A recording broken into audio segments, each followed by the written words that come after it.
إن الحمد لله نحمده ونستعينه ونستغفره ونعوذ بالله من شرور أنفسنا ومن سيئات أعمالنا من يهده الله فلا مضل له ومن يضلل فلا هادي له وأشهد أن لا إله إلا الله وحده لا شريك له وأشهد أن محمدا عبده ورسوله يا أيها الذين آمنوا اتقوا الله حق تقاته ولا تموتن إلا وأنتم مسلمون يا أيها الناس اتقوا ربكم الذي خلقكم من نفس واحدة وخلق منها زوجها وبث منهما رجالا كثيرا ونساء واتقوا الله الذي تساءلون به والأرحام إن الله كان عليكم رقيبا يا أيها الذين آمنوا اتقوا الله وقولوا قولا سديدا يصلح لكم أعمالكم ويغفر لكم ذنوبكم ومن يطع الله ورسوله فقد فاز فوزا عظيما أما بعد فإن خير الحديث كتاب الله وخير الهدي هدي محمد صلى الله عليه وسلم شر الأمور محدثاتها وكل محدثة بدعة وكل بدعة ضلالة وكل ضلالة في النار.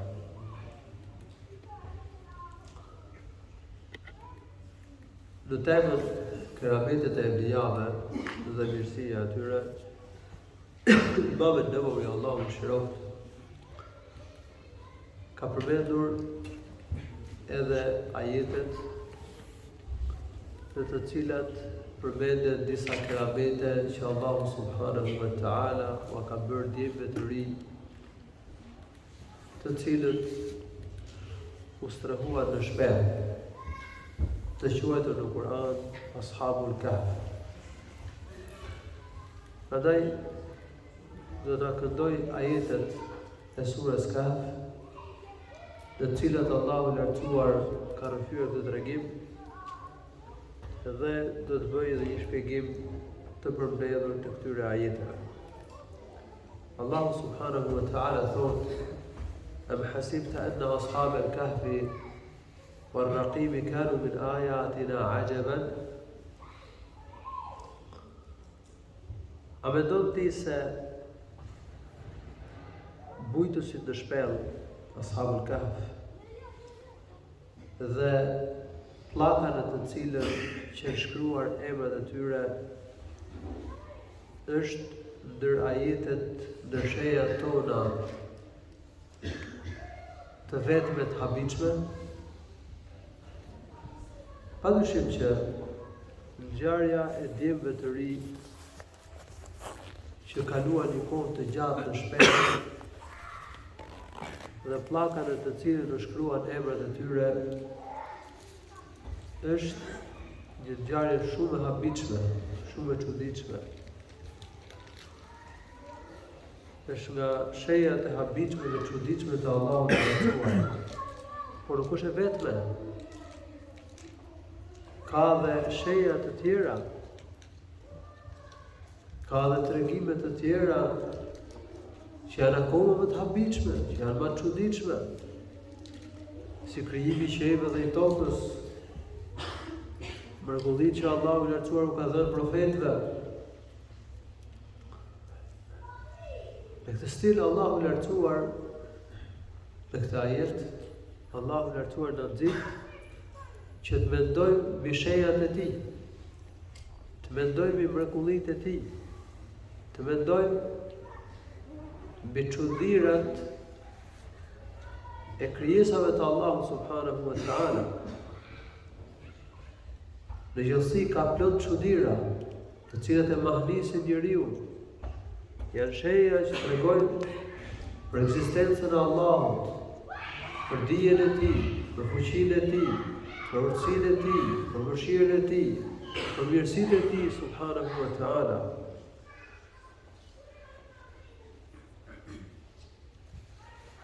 Allahu subhanahu wa ta'ala në vazhdim thot: "Idh awal fityatu ila al-kahfi فقالوا ربنا آتنا من لدنك رحمة وهيئ لنا من أمرنا رشدا."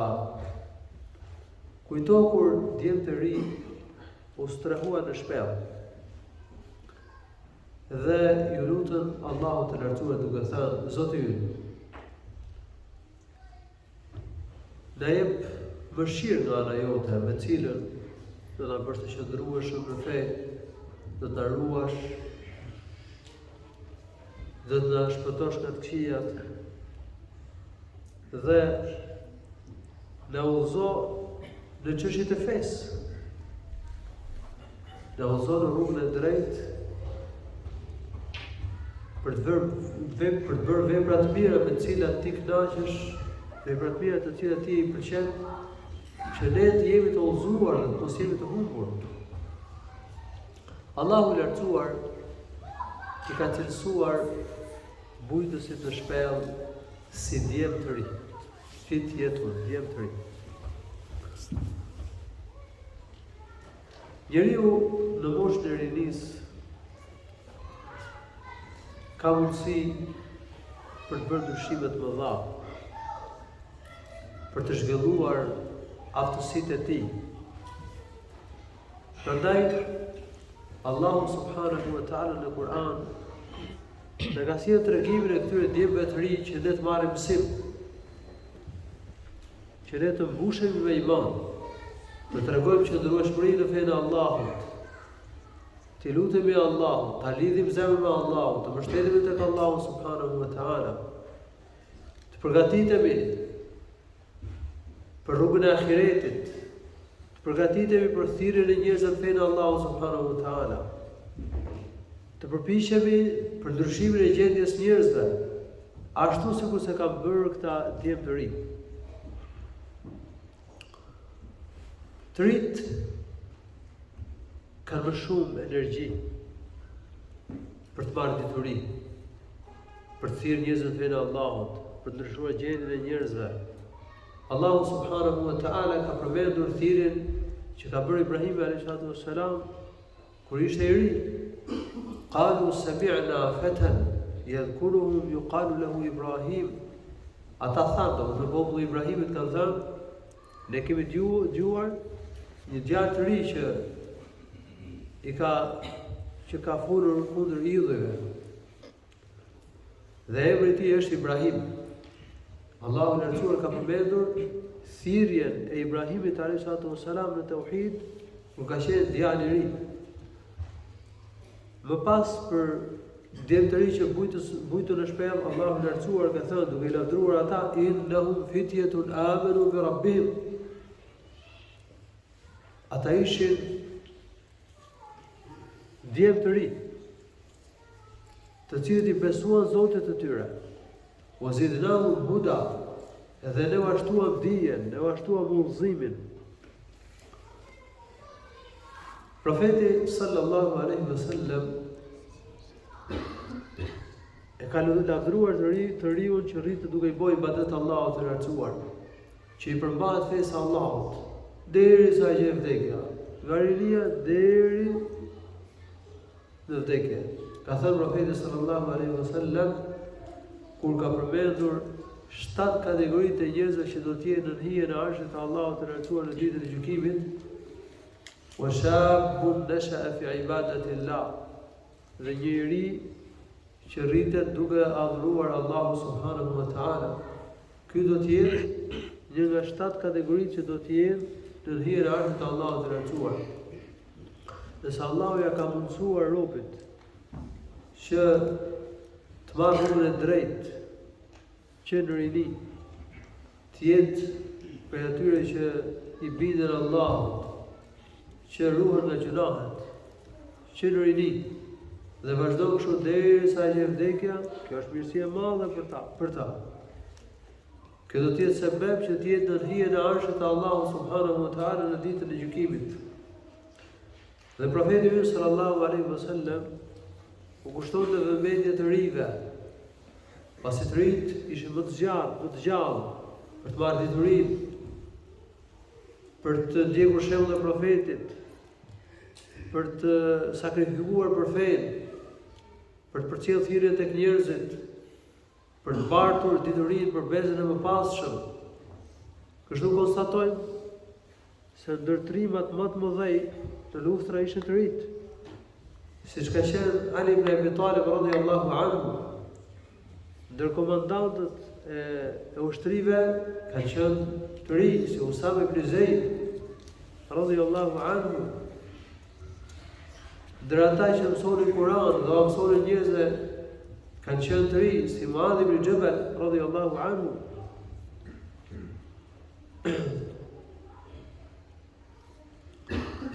i cili ka qenë 18 vjeç, u ka pranuar Islamin.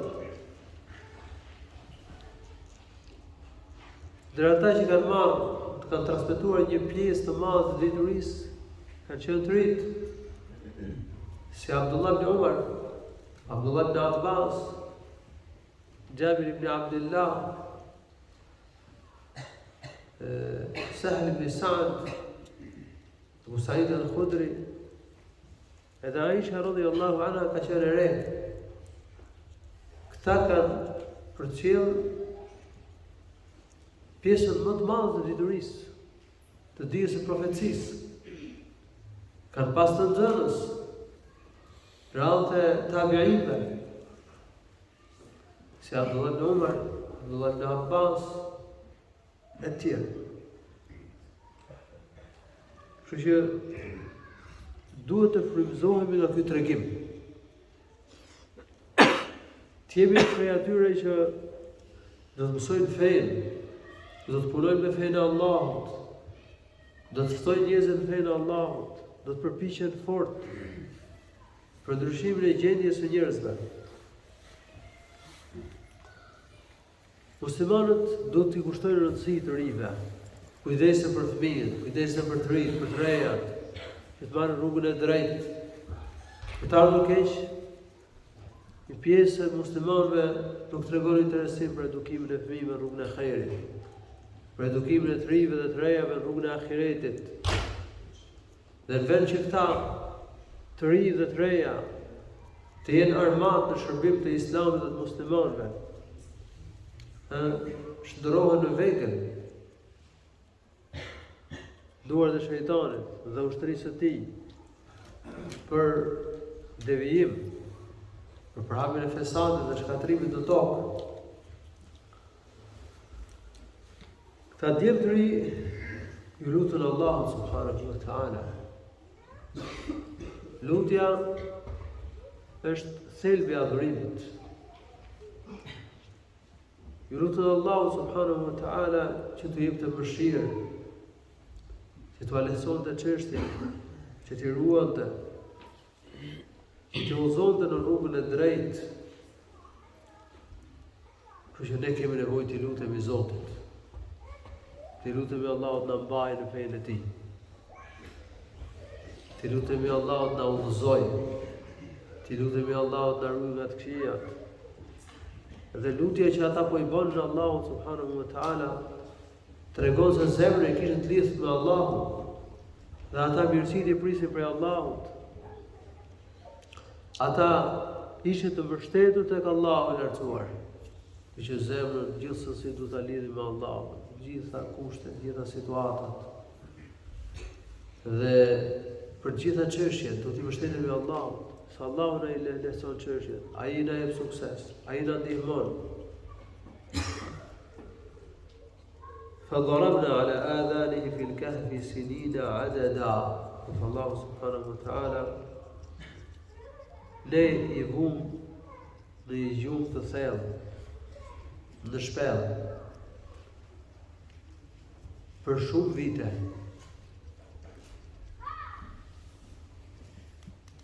Allahu subhanahu wa ta'ala ka treguar një fragment, një pjesë nga tregimi i mbujtësve në shpellë. Këta djemë të ri u larguan për shpëtuar fenë, për shkak se populli i tyre i përndiqte dhe kërkonte që t'i vriste. Ose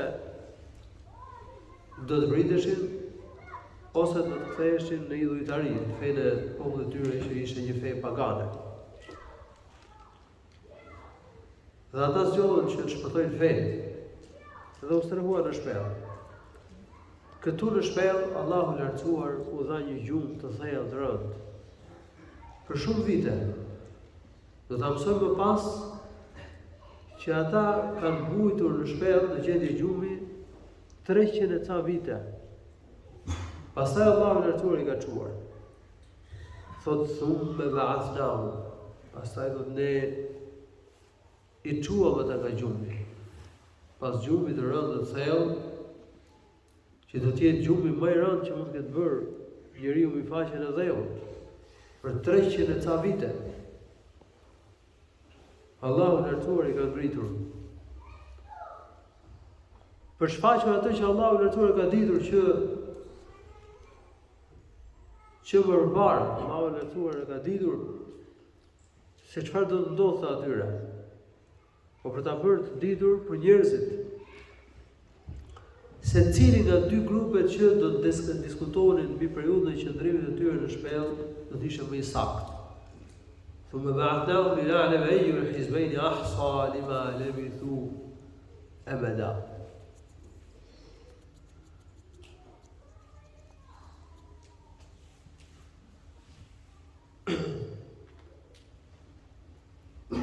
Kështu që diskutimi rreth çështjeve të dobishme të diturisë është gjë e mirë dhe e lavdërueshme.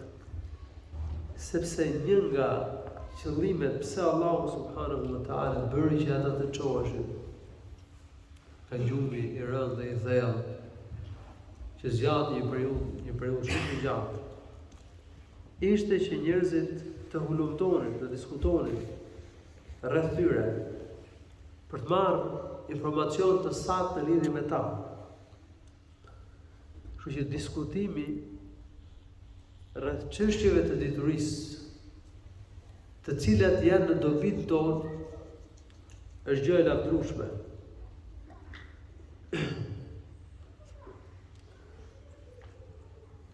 Njerëzit kanë diskutuar rreth periudhës së qëndrimit të tyre.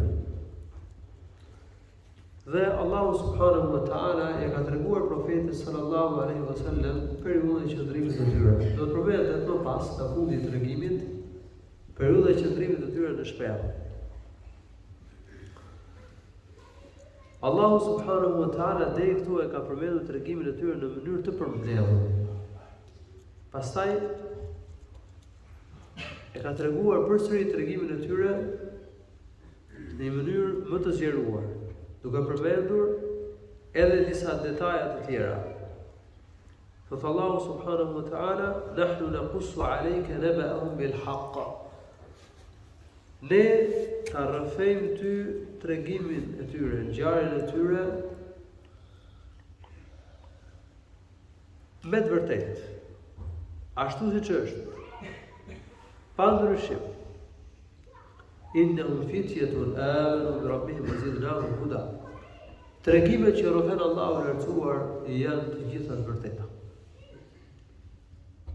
Dhe ato janë tregime që kanë shumë mësime për ne. Allahu lartësuar ne ka rrëfyer tregimet që ne të marrim mësim. Tregimet e njerëzve mund të jenë të vërteta, mund mos jenë të vërteta. Mund të kenë urtësi, mund mos kenë urtësi. Nësa tregimet që sjell Allahu lartësuar janë vetë të vërteta. Dhe tregimet kuranore ka shumë dobi për ne. Nxjerrim shumë mësime për tyre. Njeriu për nga natyra e tij pëlqen të dëgjojë tregime. Prandaj bëjmë mirë që t'i mësojmë tregimet kuranore, t'i kuptojmë. T'i njohim dhe mësimet dhe dobitë që dalin nga tregimet kuranore. Sepse përfitojmë vetë e parë. Dyta, mund t'ua tregojmë edhe njerëzve, që të përfitojnë njerëzve nga tregimet e vërteta, të cilat Allahu subhanahu wa taala i ka rrëfyer në Kur'an. Dhe ne duhet merrem me këto tregime, dhe stojmë njerëzve në këto tregime. Dhe të këshillojmë njerëzit që të mos merren me tregime të koda. Filma që kanë tregime të këqija, tregime të sajuara, telenovela, që kanë tregimet sajuara, gënjeshtra, shpifje dhe që janë help për njerëzit. Romanet. Gjithashtu që përmbajnë tregimet. Pra vërejmë që kundërshtarët e Islamit merren shumë me tregimet, me rrëfimet. Kryesisht gjëra të pavërteta. Sepse përcjellin idetë të tyre përmes tregimeve. Përmes filmave, telenovelave, romaneve, tregimeve e kështu me radhë. Ne duhet të zotrojmë mirë, përvetsojmë mirë tregimet kuranore dhe tregimet e përmendura në hadith e Profetit sallallahu alaihi wasallam. Ti kuptojmë në mënyrë që ndikohemi vetë, përfitojmë vetë. Për shembull, ta përjetojmë ngjarjen e bujtësve në shpellë, këtyre djemve të rinj. Ta përjetojmë. A jemi ne si ata? A jemi në gjurmët e tyre? A do përpiqemi ne që të lëmë gjurmë në histori, sikur se ata kanë bërë? A do përpiqemi ne të ndryshojmë gjendjen e njerëzve siç kanë bërë këta djemë të rinj? A synojmë ne që të na ngrejë Allahu dhe Allahu subhanahu wa taala na mundsoj neve dhe të na bëjë sebeb për ngritjen e fesë së tij, për përhapjen e fesë së tij? A do ballafaqohemi ne me të kotën dhe me ushtrinë e kotë që përkrah të kotën? A do ballafaqohemi ne me ta ashtu sikur se ka bërë këta djemë të rinj? Tregimet kuranore do të janë shumë domethënëse. Ndaj ti kuptojmë mirë, ti përjetojmë, përpiqemi nxjerrim mësime prej tyre. Innahum fityatun amanu bi rabbihim. Allahu subhanahu wa taala, ata ishin djemë të rinj që i besuan Zotit të tyre. Djemë që kishin iman, kishin besim. Padyshim që ata kishin formuar iman në bazë diturisë. Atyre kishin arritur dituria e profecisë. Se mundësia vetme që njeriu të ketë iman saktë është dija e saktë. Edhe atyre kishin arritur mesazhi hyjnor nga profeti më parshëm. Kishin marrë diturinë, i kishin kuptuar të vërtetën. Dhe gjithashtu ata kishin vënë në zbatim të vërtetën, kështu që ishin bërë besimtarë. Prandaj vëllezër, duhet që të shtojmë diturinë e Kuranit dhe Sunetit, të punojmë me diturinë, të kujdesemi për namazin, të ruhemi nga gjunahet, që të arritet imani. Të jemi prej atyre që kanë iman, që kanë besim. Se Allahu Lartësuari ka lavdëruar këta djemë të rinj, duke përmendur që ata kishin iman, besonin në Allahun, besonin ditën e gjykimit, e besonin profetin e tyre që ishte dërguar tek populli i tyre. Besonin mesazhin e Allahut, e zbatonin atë, ecën rrugën e Allahut, se imani përfshin gjithë fenë. Përfshin zbatimin e detyrave, largimin nga gjunahet. Ata ishin djemë të rinj që i besuan Zotit të tyre. Na duhet iman, besim i fortë, përqendrueshmëri në fe, për thirrjen e njerëzve në fenë e Allahut subhanahu wa taala, për ndryshimin e gjendjes së njerëzve. Njeriu me iman mund të bëjë çuditëra. Me iman qëndron në fe. Me iman fton njerëzve në fenë e Allahut subhanahu wa taala. U përcjell njerëzve dijen e fesë. Nëse nëse njeriu s'ka iman, atëherë nuk vazhdon rrugën e ahiretit. Ose nëse ai ka imanin të zbehet e ka të dobët, mund ta lë rrugën e diturisë, rrugën e davetit. Mund mos jetë për njerëz të devotshëm, mund mos sakrifikojë për fenë e Allahut. Mund mos jetë për atyre që do përpiqet për ndryshimin e gjendjes njerëzve, sepse s'ka bindje, ose ka një bindje të zbehet. Se ka imanin e fortë. Si rezistuan profetët e Allahut në përballje me të kodën me iman. Po këta djemë të rinj si rezistuan, si arritën të ftojnë njerëzit, si arritën të sakrifikojnë, kishin bindje, kishin siguri, kishin iman me fjalë. Ndaj vëllezër duhet të rrisim imanin. besimtari mirë, besimtari pjekur, njeriu që ka dije, kujdeset për çështjen e imanit, për rritjen e imanit. Bën shkaqet për rritjen e imanit. Ka frikë se mos i dobësohet imani. Përpiqet që të jetë për atyre që i cilëson Allahu i lartësuar si besimtar të vërtetë. Ulaika humul mu'minuna haqqan. Këta janë besimtarët e vërtetë. Dije që imani shtohet dhe paksohet. Shtohet me dije të dobishme, me vepra të mira. Shtohet duke kryer detyrat e fesë, duke larguar nga gjunahet. Shtohet imani duke kënduar Kur'an, duke bërë dhikr.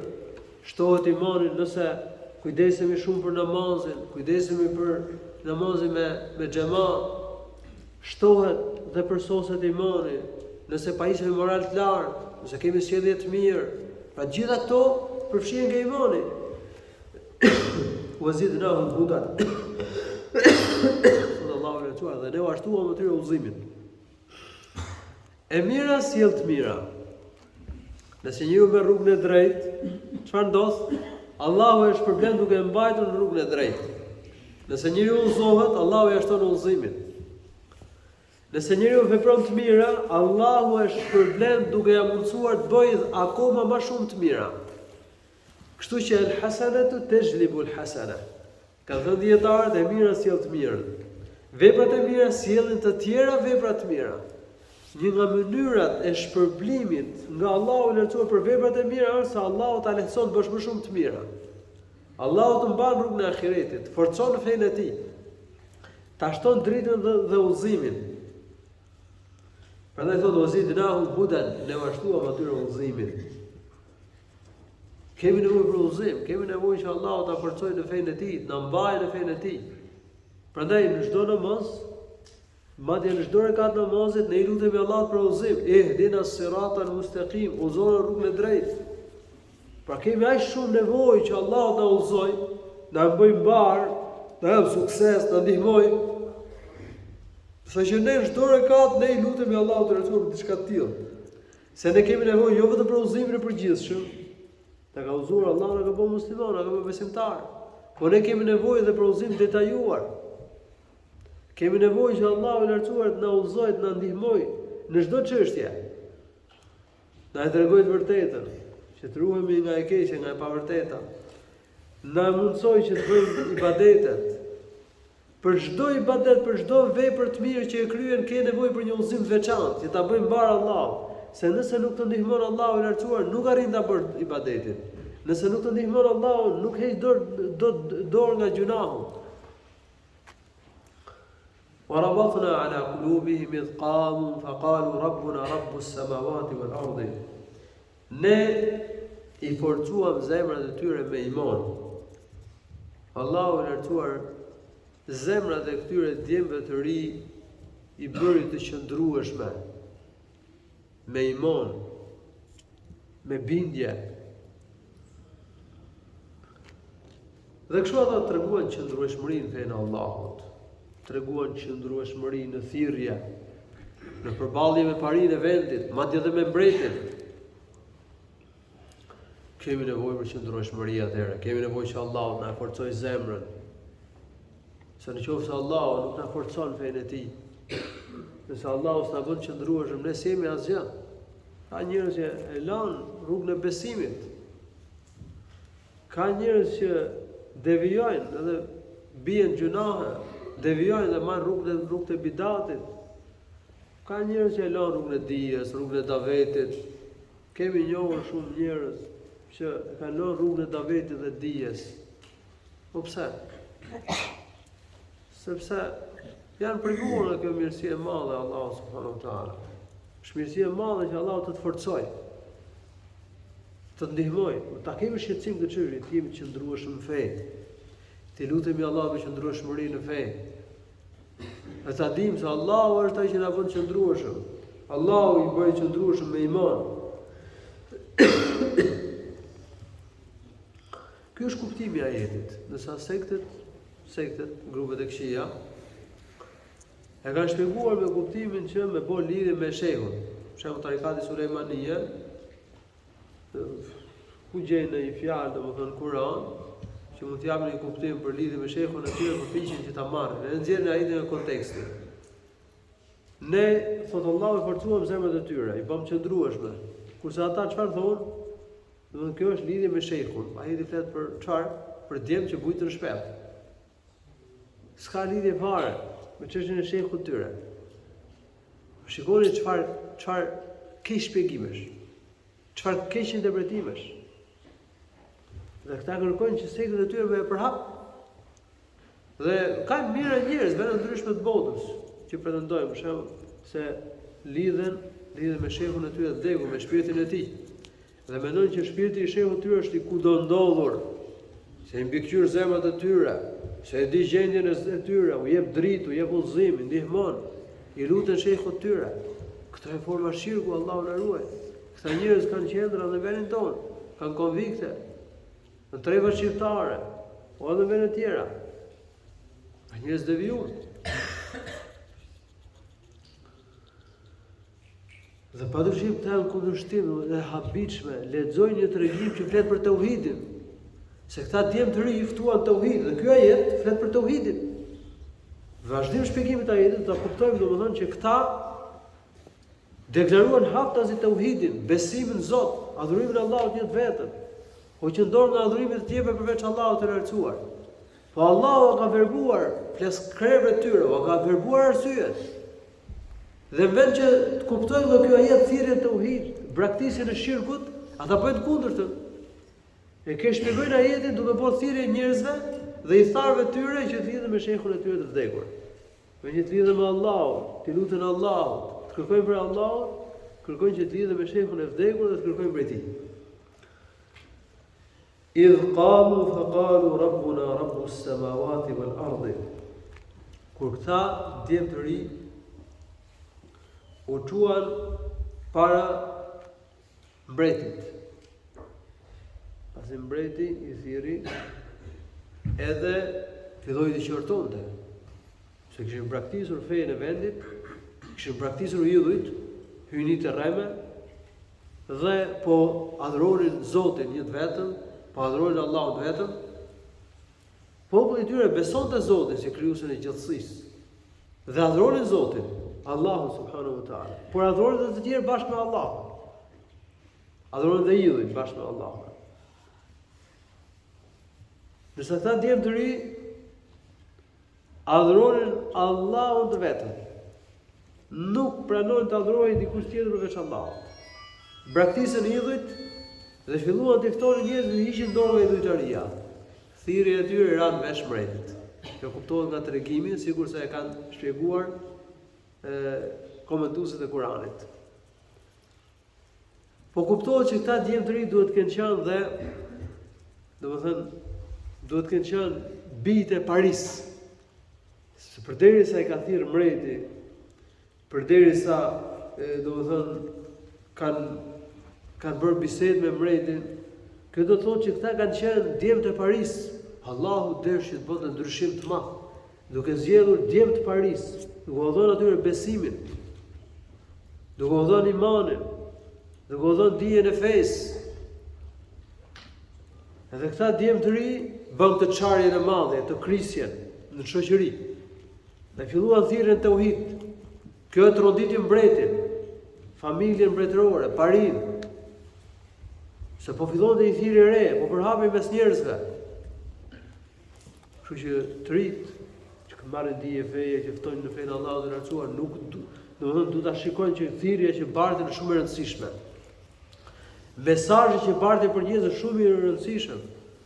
Paria tregojnë vetë apo nuk e tregojnë veten, tronditen nga thirrja e tauhid, thirrja për të besuar Allahun dhe ditën e gjykimit, besuar Kur'anin, besuar profetin, për të ecur rrugën e Islamit. Këta djem të ri treguan guxim. Përderisa qëndruan para mbretit, edhe e than haptazi thirrjen në Islam, për treguan guxim. Kështu që përballej me të kotën, me idetë e këqija, me shirkun, me idhujtarinë, na duhet guxim.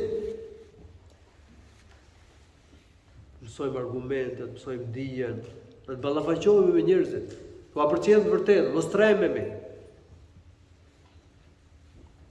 Se nëse njeriu është frikacak, nuk është faqe të vërtetën, nuk fton të vërtetën, nëse i vjen zor, ka musliman dobët që edhe i selam nuk i jep vllajt musliman rrugë. I vjen zor me ftu familjen, fisin, fenë Allahut. Ka me tyre që thot harroje, s'bëhon thirrës në Islam. Nuk i them kujt që beso Allahun, beso ditën e fundit, beso xhenetin dhe xhehenemin, fal namaz, e janë xhami. Shumë i dobët në fe. Këta djemë të ri, imagjinoni, kanë qëndruar para mbretit, rrezikonin që t'i vriste. Megjithatë, qëndruan para tij dhe thanë vërtetën.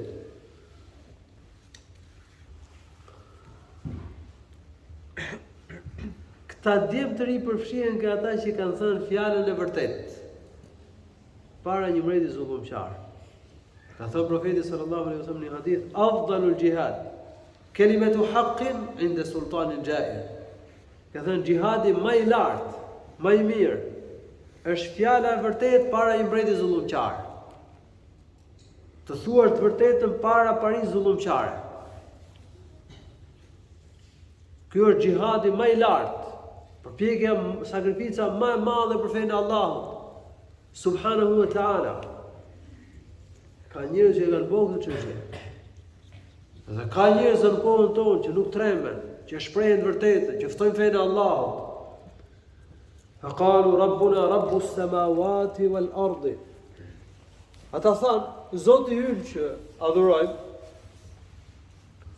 është Zoti i qiejve dhe i tokës.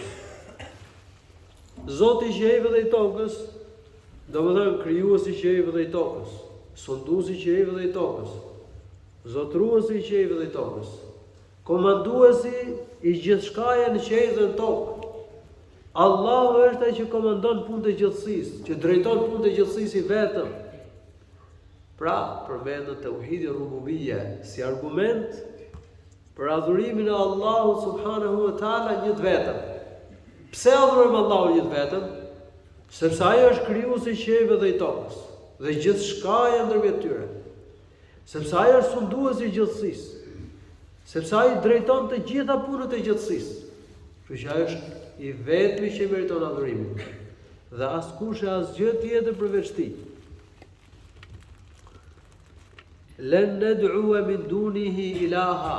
Ne nuk do t'i lutemi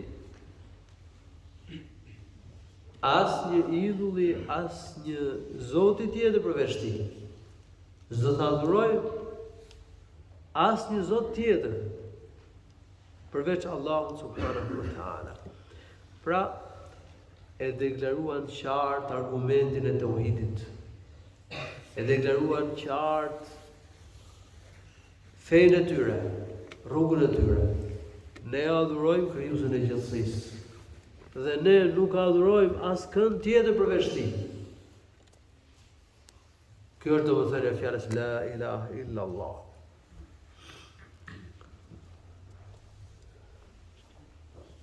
Len ned'ua min dunihi ilaha laqad qulna idhan shatata. Në qoftë se ne do të adhurojmë dikë tjetër përveç Allahut,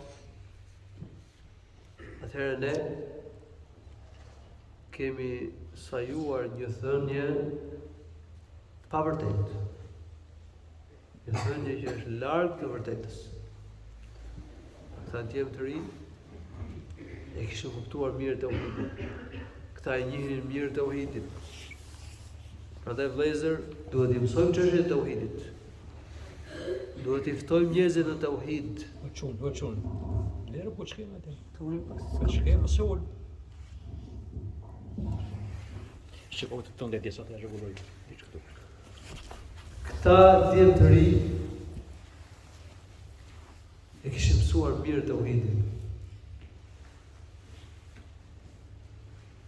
Kishin dituri mbi çështjen kryesore të fesë. Prandaj tauhidin duhet ta njohim mirë. Duhet të njohim mirë argumentet e tauhidit. Dhe të ftojmë njerëzit në tauhid, çështja kryesore në cilën ne duhet i ftojmë njerëzit është tauhidi i Allahut subhanahu wa taala. Le ta vërejmë se sa e madhe është diferenca mes njerëzve që mësojnë tauhidin, që kuptojnë mirë tauhidin, që njohin argumentet e tauhidit, dhe që i thrasin njerëzit tauhid, me ata njerëz që nuk e njohin tauhidin, nuk ftojnë tauhid, shumë e madhe. Ka njerëz që nuk i kushtojnë rëndësi tauhidit. Ka njerëz që pretendojnë se ftojnë në Islam, edhe nuk e mësojnë tauhidin, nuk ftojnë njerëzit në tauhid, nuk tregojnë interesim për çështjen e tauhidit. Madje kur përmend fjalën tauhid mund tallen. Kur përmend fjalën besimi i drejtë, besimi i saktë, thirrjen e tauhidin e pastër, luftim të shirkut, mund në veriten, mund të tallen, mund të distancohen. Por Allahu subhanahu wa taala shumë vetë në Kur'an ka përmendur thirrjen e profetit në tauhid, ka përmendur thirrjen e këtyre djemve të rinj në tauhid. Profeti sallallahu alaihi wasallam thirrjen ka filluar në tauhid. Çështja kryesore më e rëndësishme në cilën ne duhet i ftojmë njerëzit është tauhidi i Allahut subhanahu wa taala. Haula'i qawmun ittakhadhu min dunihi aliha. Ata i thanë njëri tjetrit, populli ynë kanë sajuar hyjni të rreme, të cilët i adhurojnë përveç Allahut të lartësuar. Laula ya'tuna alayhim bi sultanin bayyin. Sigur të sillin argument qartë për adhurimin e të tjerëve përveç Allahut. Po s'kan argument. Ku e kanë argumente për adhurimin e të tjerëve përveç Allahut të lartësuar? Si adhurojnë të tjerë përveç Allahut kur nuk kanë argument? Faman adlamu mimman iftara ala Allahi kadiban. Kush është më i padrejtë se ai që sajon gënjeshtra për Allahun subhanahu wa taala, duke i veshur atij shok në adhurim, duke adhuruar të tjerë përveç Allahut subhanahu wa taala. وإذ اعتزلتموهم وما يعبدون إلا الله فأووا إلى الكهف ينشر لكم ربكم من رحمته ويهيئ لكم من أمركم مرفقا. Allahu i lartësuar ka përmendur se djem të ri u larguan nga njerëzit për shpëtuar fenë. U distancuan nga gjithçka që populli i tyre adhuronte përveç adhurimit të Allahut subhanahu wa taala.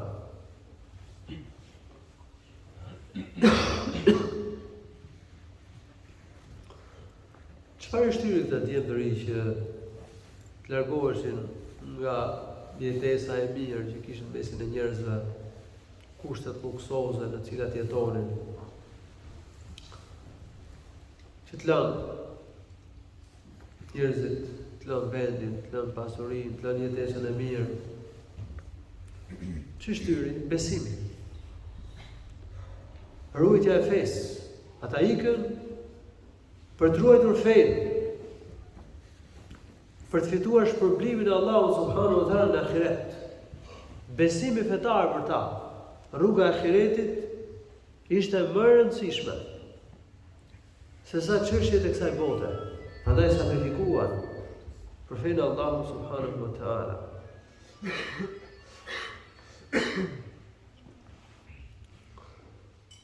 Prandaj vëllezër, ja vlen sakrifikojmë për fenë. Elhamdulillah, ne jemi në kushte lirie. Nuk na mundon kush për zbatu fenë e Allahut subhanahu wa taala, nuk na përdjeg kush. Dhe lutem Allahun subhanahu wa taala që të na ruaj këtë mirësi. Por ne duhet të jemi të përgatitur për të sakrifikuar për fenë e Allahut. Të ruhemi nga gjunahet, qëndrojmë fenë e Allahut, të jemi të kapur për fenë. Feja të ketë rëndësi për ne, të jetë më rëndësi në çështjet e kësaj bote. Frijojmë dëshirat vetjake për të ruajtur fenë. Këta djemë të ri lanë rahatin, lanë kushtet e mira, lanë pasurinë, lanë njerëzit, lanë shtëpijat, banesat. Dhe ikën u sërua në një shpellë për shpëtuar fenë e tyre. Ne çfarë sakrifice bëjmë për fenë Allahu subhanahu wa taala? Shumica e muslimanëve e shikojnë që vetëm do psohen fe, familja e tyre, fëmijët e tyre do psohen fe. Një pjesë e madhe të rive, rrallë të muslimanëve, janë të dobët në fe dhe nuk sakrifikojnë. S'përpiqen që të ruajnë fenë. Nuk janë për atyre që ikin drejt Allahut subhanahu wa taala. Fafirru ila Allah, ikin drejt Allahut subhanahu wa taala. Ka njerëz që kanë bën sakrificë të madhe për ta ruajtur fenë. Profetët dhe shokët e tij kanë sakrifikuar shumë. Edhe ky tregim që ka zbritur në periudhën e Mekës ka pasur synim që t'i bënte të qëndrueshëm muslimanët, që ta rriste moralin e tyre, të jepte kurajo për qëndrueshmërinë në fe, për thirrjen në fe, për sakrifikuar për fenë e Allahut, për të ruajtur fenë me çdo çmim, me çdo kusht.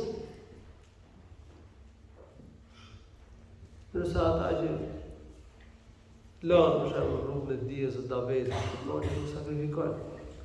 Ose ata që marrin rrugën e gjunaheve, nuk flijojnë dëshirat për hir të Allahut subhanahu wa taala. Ata që nuk janë të gatshëm të lanë një pjesë të luksit apo të kushteve luksoze, duke kërkuar diturinë, duke ftuar njerëz në fenë e Allahut, duke ruajtur fenë, këto që janë të dobët.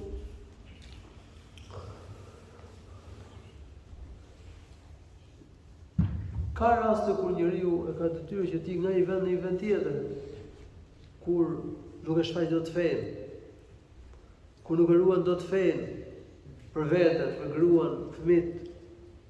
Pa njeriu duhet ta shohë situatën. Nëse mund ta ruaj fenë, elhamdulillah, e shfaq fenë, elhamdulillah. Nëse se ruan dot fenë, atëherë duhet të ndroj vend, të zgjedhë një shoqëri ku mund ta ruaj fenë. Se feja është më e rëndësishme për ne. Ata u distancuar nga gjithçka që populli i tyre adhuronin përveç adhurimit të Allahut. Braktisën idhujt, besimet e kota, braktisën shirkun.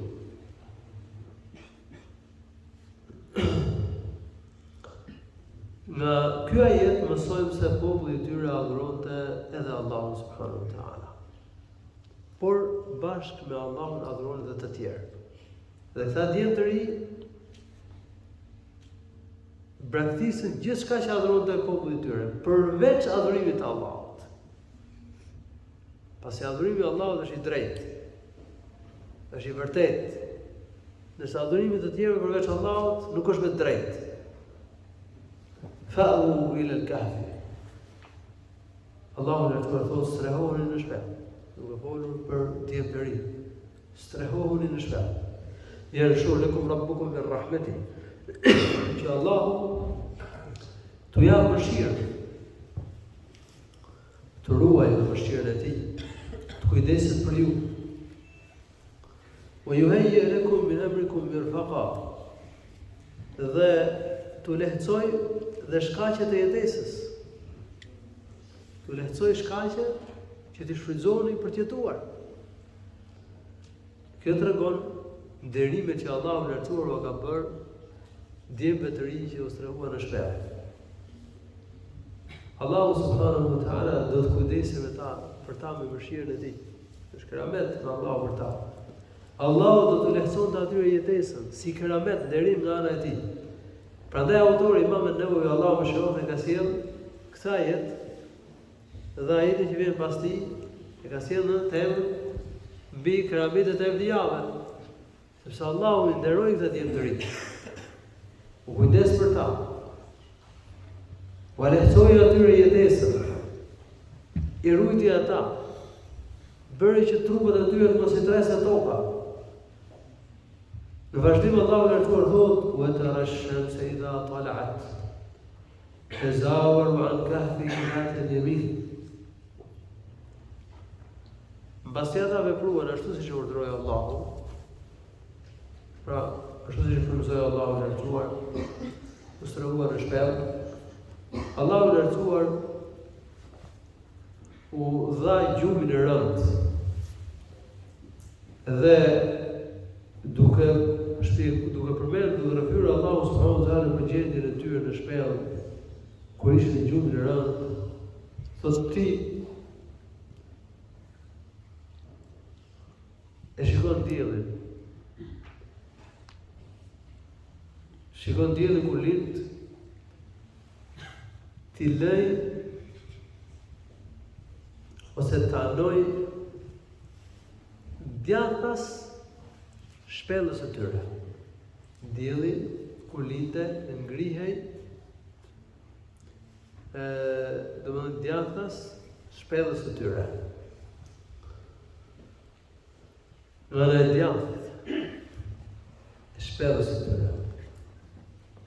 Pra, dielli anonte nga ana e djathtë e shpellës së tyre. Përsa kur perëndonte dielli, i linte në të majtë. Pozicioni pra i lindjes diellit, ngritjes dhe perëndimit diellit ishte në një mënyrë të tillë që rrezet e diellit mos i dëmtonin ata, mos i dëmtonin trupet e tyre. Që të kishte ajër në shpellë, të ishte ngrohja e rrezeve të diellit, por dhe që rrezet e diellit mos i dëmtonin trupet e tyre. Po hum fi fajwatin min. Ata ishin në një hapësirë brenda shpellës. Ishin të shtrirë në një hapësirë brenda shpellës. Këtu depërtonte drita, kishte dhe ajër, dhe kjo ka qenë ndër shenjat e Allahut, shenjat e fuqisë së Allahut të lartësuar, prandaj thotë dhalike min ayatillah. Kjo është ndër shenjat e fuqisë së Allahut të lartësuar. Ruajtja e trupave të tyre që të mos treteshin në tokë për një periudhë gjatë 309 vite. 309 vite hënore. Në gjendje gjumi. Qëndrimi i tyre këtë periudhë gjatë është në ndër shenjat e Allahut subhanahu wa taala. Me yahdillahu fa huwa al-muhtadi. Rivënia e tyre në gjumë, qëndrimi i tyre këtë periudhë gjatë, ringjallja e tyre nga gjumi, është ndër shenjat, ndër argumentet e fuqisë së Allahut subhanahu wa taala. Me yahdillahu fa huwa al-muhtadi. Ka uzon Allahu me shenjat dhe me argumentet e tij, ai është i udhëzuar. O me yudlil falan tajid lahu waliyyan murshida. Dhe kë e çon Allahu lartësuar në rrugë të gabuar, nuk e mundson Allahu lartësuar që të orientohet me shenjat e tij. Nuk do të gjesh ndihmës për të drejtuar atë në rrugën e drejtë. Udhëzimi është dorë të Allahut. Kë udhëzon Allahu është i udhëzuar. Kë nuk e udhëzon Allahu, s'ka kush që mund ta udhëzojë. S'ka kush që mund ta sjellë atë në rrugën e drejtë. Wa tahsabuhum iqadan wa hum ruqud. Ti që i shikon ata, mendon se ata janë të zgjuar, por se ata janë në gjendje zimi, por ata ishin në gjendje gjumi. Wa nuqallibu dhata al-yamin wa dhata al-shimal. Allahu subhanahu wa taala duke i ruajtur ata, duke kujdesur për ta, duke kujdesur për fizikun e tyre, bëri që të rrotulloheshin nga ana e djathtë dhe nga ana e majtë. Që tokat mos i treste trupat e tyre, të mos kalpeshin trupat e tyre, rrotulloheshin nga njëra anë në anën tjetër. Wa kalbuhum basitun dhira'ayhi bil wasit. Ndërsa qeni i tyre ishte shtrirë këmbët në oborrin e shpellës, ku ata ishin strehuar. Ata kishin marrë me vetë dhe një qenë. qeni kishte shtrirë këmbët në oborrin e shpellës. Dhe kështu ka qëndruar qeni me këmbët shtrirë në oborrin e shpellës gjatë gjithë kësaj periudhe, siç kuptohet nga tregimi. لو اطلعت عليهم لوليت منهم فرارا ولملئت منهم رعبا. Në qoftë se ti do t'i shikoje ata, do t'ikje, do t'ja mbathje, do t'ikje, e do t'mbushesh me frikë për tyre. Allahu subhanahu wa ta'ala ka rrëfyer se në zonën rreth tyre ka bërë që njerëzit të ndjenin në frikë dhe t'iknin. Mos i afroheshin shpellës së tyre, që të mos mundeshin që t'i gjinin ata. وكذلك بعثناهم ليتساءلوا بينهم. Ashtu sikur se ne i vum në gjendje gjumit rëndë dhe thellë. Ne i ringjallëm në mënyrë që ata bisedonin me njëri tjetrin, diskutonin me njëri tjetrin. قال قائل منهم كم لبثتم. Njëri prej tyre tha, sa ka qenë periudha e qëndrimit tuaj në këtu në shpellë. قالوا لبثنا يوما وبعض يوم. Disa prej tyre thanë, këtu kemi qëndruar një ditë ose një pjesë të ditës. قالوا ربكم أعلم بما لبثتم. Disa të tjerë thanë, Zoti juaj e di se sa keni qëndruar ju këtu në këtë shpellë. Kur nuk e dim diçka, ose nuk e dim sigurt atë, atëherë themi Allahu e di. Çështja që nuk e dim, ja dorëzojmë Allahut. Themi Allahu e di. Nuk duhet të flasim pa dije mbi çështjet e fesë, mbi çështje për të cilat ne nuk kemi dituri. فابعثوا أحدكم بورقكم هذه إلى المدينة. Dërkoni njërin prej jush me paratë e servës që keni në qytet dhe feljandur ejuha eska ta'amen. Le të shoh se cili nga banorët e qytetit ka ushqimin më të pastër, më të mirë, më të këndshëm. Dhe le të sjell ushqim për të mbajtur. Dërguan njërin prej tyre në qytet me paratë e servës që të blinte ushqim. Porosia ishte që të blinin, ata nuk e dinin që kishin kaluar disa breza. Se tashmë brezi që jetonte nuk ishte brezi i kohës së tyre, kishin kaluar 3 shekuj. Ata nuk e dinin që kishin ndryshuar dhe parat. Tashmë nuk ishin më ato pare që kishin në qarkullim, po ishin pare të tjera. Këta djemë të ri tregonin kujdes dhe vëmendje që të zgjidhin ushqimin më të mirë, më të pastër. Ezka ta'amen. Do thotë kjo? Ushqim të pastër, të mirë, të lejushëm.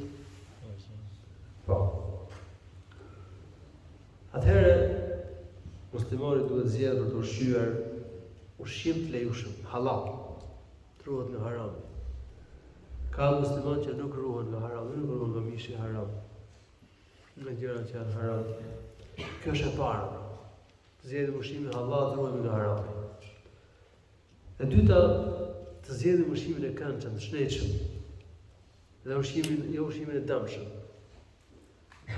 Ka të ri dhe të reja në kohën tonë që nuk të bëjmë kujdes për ushqimin e shnetshëm. Me gjithë se e din që ka sende, ka artikuj ushqimor që janë dëmshëm, e te projnë me lloj artikuj ushqimor, lloj sendesh, edhe nuk zgjedhin ushqim të mirë, të këndshëm, të pastër. Muslimani kujdeset për shnetin, kujdeset që të ushqihet shnetshëm. Këta ishte në të gjendje, e megjithatë kërkonin ushqimin më të pastër, më shnetshëm, më të mirë. Thirrë ezanin, pas ezanit inshallah do vazhdojmë me pjesën e vetën të tregimit. Alhamdulillah, salatu wassalamu ala rasulillah. Vazhdojmë me shpjegimin e ajeteve tregimit të djemve të ri që është treguar në shpellë. Thotë Allahu i lartësuar: "Wal yatalattaf wa la yush'iranna bikum ahada." Dhe ky që do shkojë të blej ushqimin, le të futet në qytet me kujdes, që të mos e vëjnë re njerëzit, sepse do ta zbulojnë njerëzit pastaj ku do të jeni, ku jeni. Dhe të mos i tregoj askujt për ju dhe për vendin tuaj. Në kjo mësojmë se muslimani do të tregohet i kujdesshëm për plotësimin e nevojave, për shmangjen e dëmeve, në qoftë se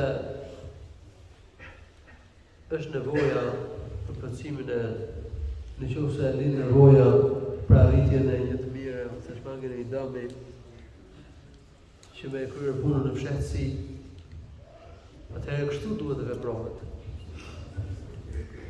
Innahu in yadhharu alaykum yarjumukum aw yu'idukum fi millatihim wa lan tuflihu idhan abada. Në qoftë se populli juaj do të arrijë të shohin, të zënë, atëherë ata do të vrasin me kurrë, ose do të kthejnë në fenë e tyre, në idhujtari.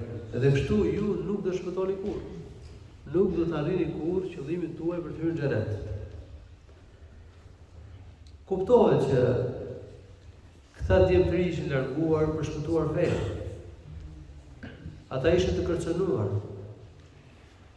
ose do të ktheheshin në paganizëm, ose do të vriteshin. Prandaj ishin larguar. Ata kishin frikë se nëse njerëzit do ta merrin vesh se ku ishin, do t'i zinin, edhe pastaj o do t'i vrisin, ose do të ktheheshin në idhujtari. Por nëse do të ktheheshin në idhujtari, nuk do të shpëtonin kurrë.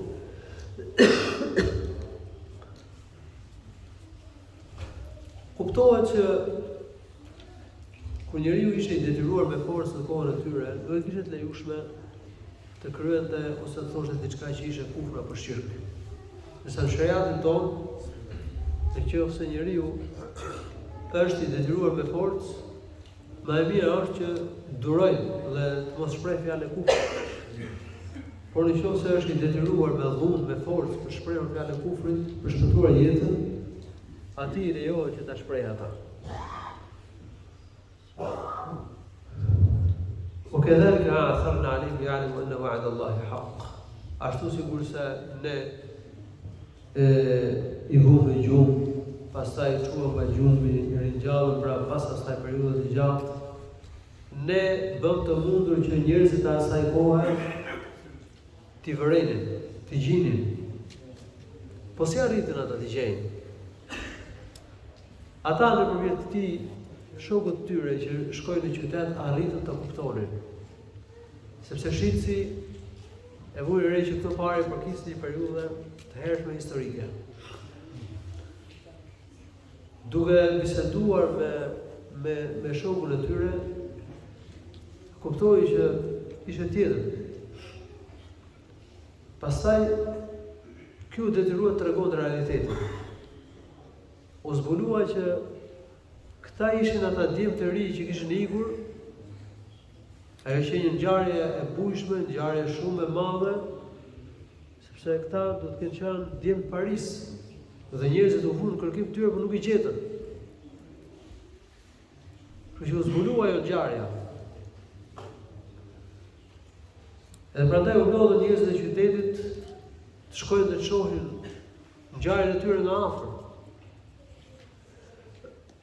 Por siç ka përmendur komentuesët e Kuranit, kur banorët e qytetit erdhën në afërsi të shpellës, shoku i tyre hyri në shpellë dhe i njoftoi se kishte kaluar një periudhë shumë e gjatë, kishte kaluar disa breza. Dhe tashmë brezi që ishte në jetë, ishte një brez tjetër, jo ai që ata kishin lënë.